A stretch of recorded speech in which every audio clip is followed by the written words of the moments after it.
A card hanging in the doorway announced that several languages were spoken in the shop. The boy saw a man appear behind the counter. "I can clean up those glasses in the window if you want," said the boy. "The way they look now, nobody is going to want to buy them." The man looked at him without responding. "In exchange, you could give me something to eat."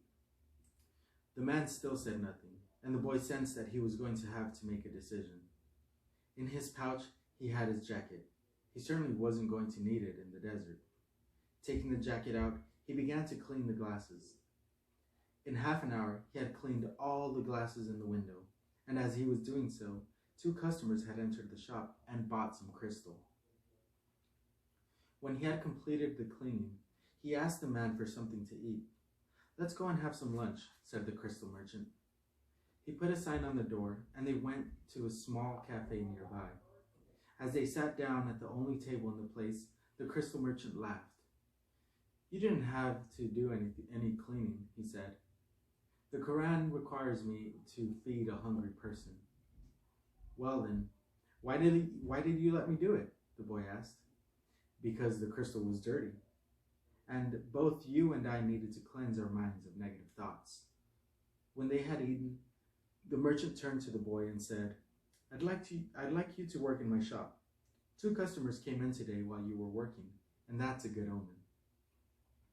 People talk a lot about omens, thought the shepherd, but they really don't know what they're saying, just as I hadn't realized that for so many years I had been speaking a language without words to my sheep. "Do you want to go work for me?" the merchant asked. "I can work for the rest of the day," the boy answered. "I'll work all night until dawn, and I'll clean every piece of crystal in your shop. In return, I need money to get to Egypt tomorrow." The merchant laughed. "Even if you cleaned my crystal for an entire year, even if you earned a good commission selling every piece, you would still have to borrow money to get to Egypt. There are thousands of kilometers of desert between here and there." There was a moment of silence so profound that it seemed the city was asleep. No sound from the bazaars, no arguments among the merchants, no men climbing to the towers to chant, no hope, no adventure, no old kings or personal legends, no treasure, and no pyramids. It was as if the world had fallen silent because the boy's soul had.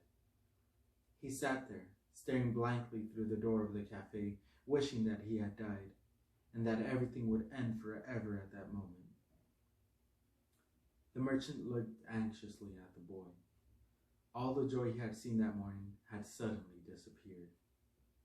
"I can give you the money you need to get back to your country, my son," said the crystal merchant. The boy said nothing. He got up, adjusted his clothing, and picked up his pouch. "I'll work for you," he said, and after another long silence he added, "I need money to buy some sheep." And now we are at part 2.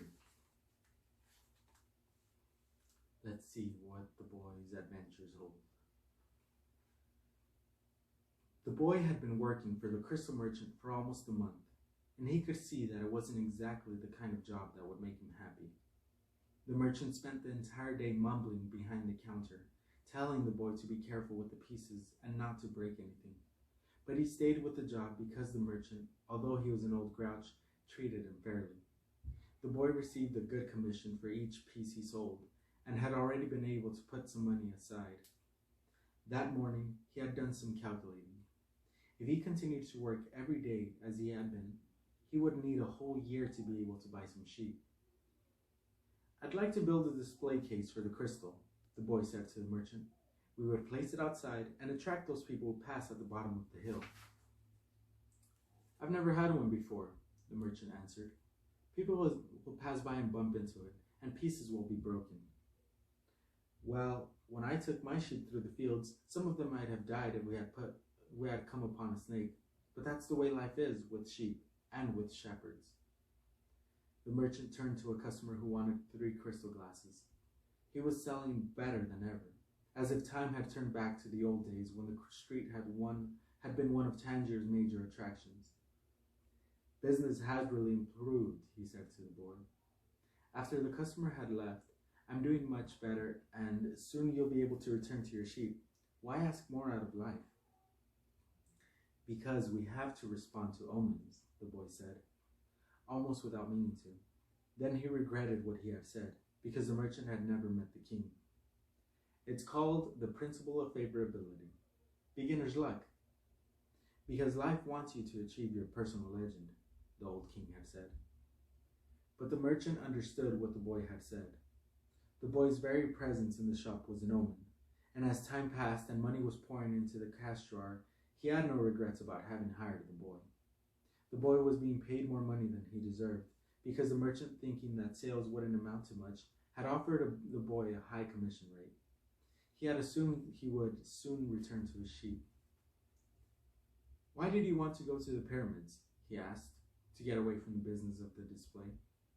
Because I've always heard about them, the boy answered, saying nothing about his dream. The treasure was now nothing but a painful memory, and he tried to avoid thinking about it. I don't know anyone around here who would want to cross the desert just to see the pyramids, said the merchant. They're just a pile of stones. You could build one in your backyard. You've never had dreams of travel, said the boy, turning to wait on a customer who had entered the shop. 2 days later, the merchant spoke to the boy about the display. I don't like much change, he said. You and I aren't like Hassan, that rich merchant. If he makes a buying mistake, it doesn't affect him much. But we too have to live with our mistakes. That's true enough, the boy thought ruefully. Why did you think we should have the display? I want to get back to my sheep faster. We have to take advantage when luck is on our side and do as much to help it as it's doing to help us. It's called the principle of favorability, or beginner's luck. The merchant was silent for a few moments. Then he said, the Prophet gave us the Quran and left us just 5 obligations to satisfy during our lives. The most important is to believe only in the one true God. The others are to pray 5 times a day, fast during Ramadan, and be charitable to the poor. He stopped there, his eyes filled with tears as he spoke of the Prophet.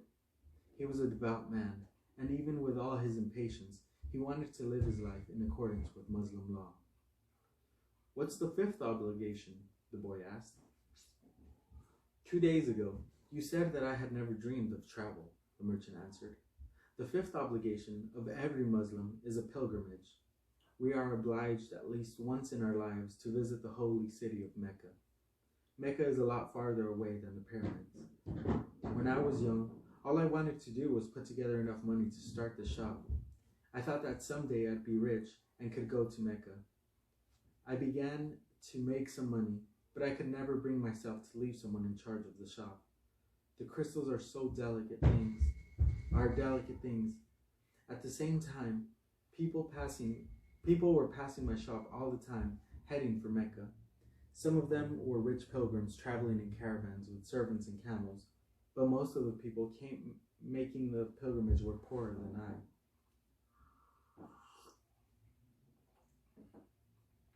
All who went there were happy at having done so. They placed the symbols of the pilgrimage on the doors of their houses.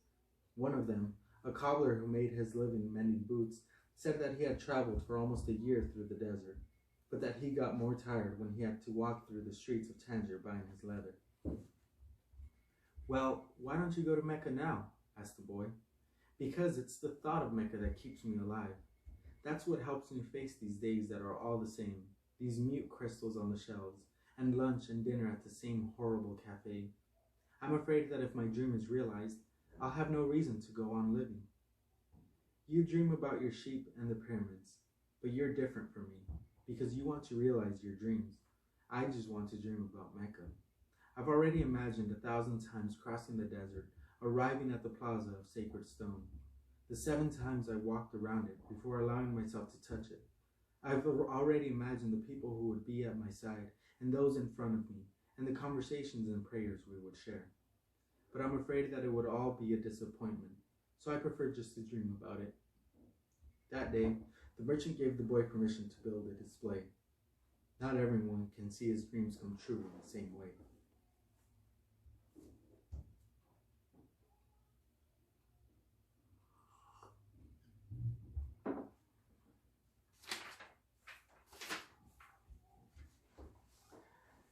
2 more months passed, and the shelf brought many customers into the crystal shop. The boy estimated that if he worked for 6 more months, he could return to Spain and buy 60 sheep and yet another 60. In less than a year, he would have doubled his flock, and he would be able to do business with the Arabs because he was now able to speak their strange language. Since that morning in the marketplace, he had never again made use of Urim and Thummim, because Egypt was now just as distant a dream for him as was Mecca for the merchant. Anyway, the boy had become happy in his work and thought all the time about the day when he would disembark at Tarifa as a winner. You must always know what it is that you want, the old king had said. The boy knew and was now working toward it. Maybe it was his treasure to have wound up in that strange land and met up with a thief and doubled the size of his flock without spending a cent. He was proud of himself. He had learned some important things, like how to deal in crystal and about the language without words and about omens. One afternoon, he had seen a man at the top of the hill, complaining that it was impossible to find a decent place to get something to drink after such a climb. The boy, accustomed to recognizing omens, spoke to the merchant.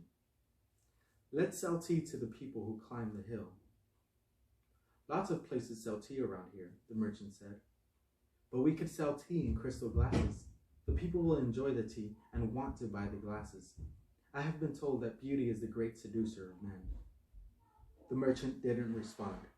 But that afternoon, after saying his prayers and closing the shop, he invited the boy to sit with him and share his hookah, that strange pipe used by the Arabs. "What is it you're looking for?" asked the old merchant. "I've already told you. I need to buy my sheep back, so I have to earn the money to do so." The merchant put some new coals in the hookah and inhaled deeply. "I've had this shop for 30 years. I know good crystal from bad, and everything else there is to know about crystal. I know its dimensions and how it behaves. If we serve tea in crystal, the shop is going to expand, and then I'll have to change my way of life." "Well, isn't that good? I'm already used to the way things are. Before you came, I was thinking about how much time I had wasted in the same place, while my friends had moved on and either went bankrupt or did better than they had before. It made me very depressed. Now I can see that it hasn't been too bad. The shop is exactly the size I always wanted it to be. I don't want to change anything, because I don't know how to deal with change. I'm used to the way I am." The boy didn't know what to say. The old man continued, "You have been a real blessing to me. Today, I understand something I didn't see before. Every blessing ignored becomes a curse. I don't want anything else in life, but you are forcing me to look at wealth and at horizons I have never known. Now that I have seen them, and now that I see how immense my possibilities are, I'm going to feel worse than I did before you arrived, because I know the things I should be able to accomplish, and I don't want to do so. It's good I refrained from saying anything to the baker in Tarifa," thought the boy to himself.